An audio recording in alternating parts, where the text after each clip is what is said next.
নমস্কার শ্রোতা বন্ধুরা, সাসপেন্স অপেরার সকল শ্রোতা বন্ধুদের জানাই ভেরি হ্যাপি ডক্টরস ডে। আজকে ডক্টরস ডে স্পেশালের সাথে আমরা শুরু করতে চলেছি আমাদের নতুন সিরিজ সাসপেন্স শর্টস। আমাদের আজকের নিবেদন শচীন্দ্রনাথ বন্দ্যোপাধ্যায় রচিত একদিন রাত্রে। এই গল্পটি আমরা নিয়েছি 100 বছরের সেরা ভৌতিক এই বইটি থেকে।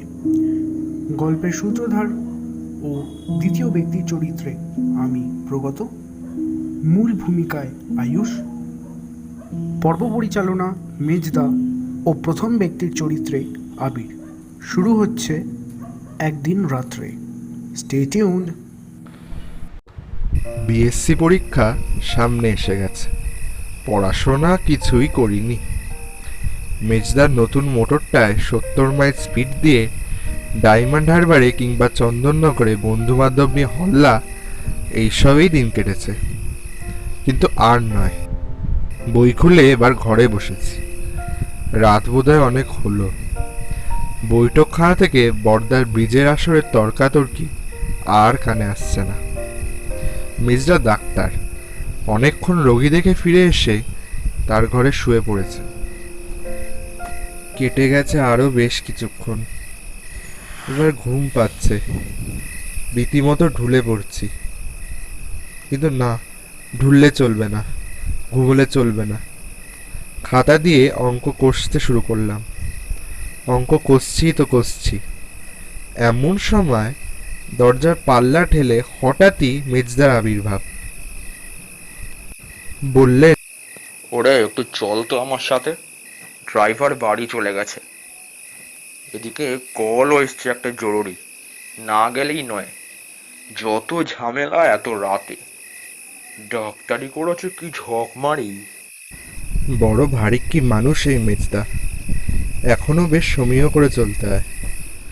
বর্দা হলে না হয় একটু আপত্তির শুনশুনানি তুলতাম, কিন্তু মেজদা, ওরে বাবা, তবেই সর্বনাশ। নিরুত্তরে চললাম মেজদার সঙ্গে। গাড়ি বার করলাম গ্যারেজ থেকে।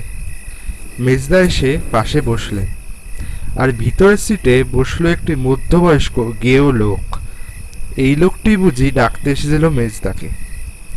এই বোকা বোকা ভালো মানুষ গোছের লোকটার মুখের দিকে তাকিয়ে মনে মনে যা চটলাম ওর উপরে, তা বলার নয়। বেটা এত রাত্রি করে এসেছে ডাক্তার ডাকতে, না হয় অন্য ডাক্তারকে ডাক। তা নয়, মেজদাকেই চাই। কেন, সারা শহরে জুড়ে আর কোনো ডাক্তার ছিল না? নির্জন রাস্তা, রেগে মেগে দিলাম স্পিড বাড়িয়ে যতটা পারি।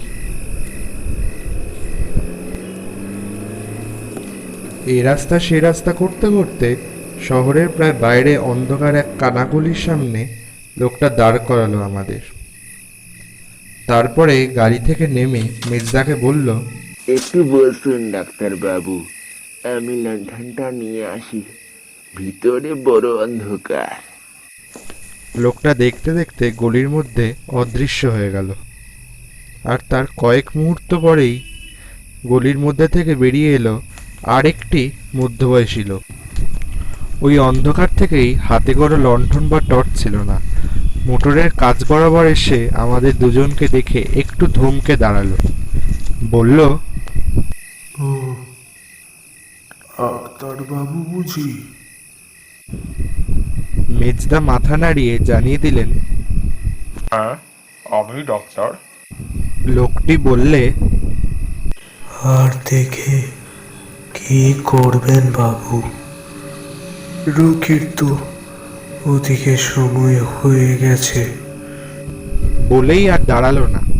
গাড়ি পাশ কাটিয়ে চলে গেল যেন কোন দিকে। আমরা নির্বাক। একটু পরেই এলো সেই আগের লোকটি, লণ্ঠন হাতে। বলল, আসুন ডাক্তার বাবু। মেজদা যথারীতি গেলেন তার পিছনে পিছনে। কিন্তু কি আশ্চর্য, ফিরে এলেন একটু পরেই। যেন পলক ফেলতে না ফেলতেই একটা সিগারেট ধরাবার ইচ্ছা ছিল, তার আর ফুরসত পেলাম না। মেজদা হাতের ব্যাগটা ভিতরে রেখে দিয়ে বসলেন এসে আমার পাশে। বললেন, দেরি করিস নে, শিগগির স্টার্ট দে। গলাটা যেন ওর একটু ধরা ধরা, শটটা কাঁপা কাঁপা। দিলাম গাড়ি চালিয়ে। একটুক্ষণ চলবার পর মেজদা বললেন, আরে যে লোকখানা আমাদের কাছে এসে বললো রোগী মারা গেছে, তার মুখখানা লক্ষ্য করেছিলি? হ্যাঁ, ন্যাড়া মাথা, কালো পানা মুখ, চোখ দুটো। সেই লোকটাই রোগী। গিয়ে দেখি বিছানার মধ্যে কাঠ হয়ে পড়ে আছে। কথাটা বলেই মেজদা আমার দিকে একটু ঘন হয়ে সরে বসলেন। শুনছিলেন শচীন্দ্রনাথ বন্দ্যোপাধ্যায় রচিত একদিন রাত্রে। আমাদের আজকের গল্পটি যদি ভালো লেগে থাকে ভিডিওটিকে লাইক করুন, শেয়ার করুন, চ্যানেলটি সাবস্ক্রাইব করুন, বেল আইকনটি প্রেস করে অল বাটনটায় ক্লিক করে দিন যাতে আপনি কোনো আপডেট মিস না করেন। আমরা আবার আসবো এরকমই একটা রোমাঞ্চকর গল্প নিয়ে। তব তক স্টে টিউনড।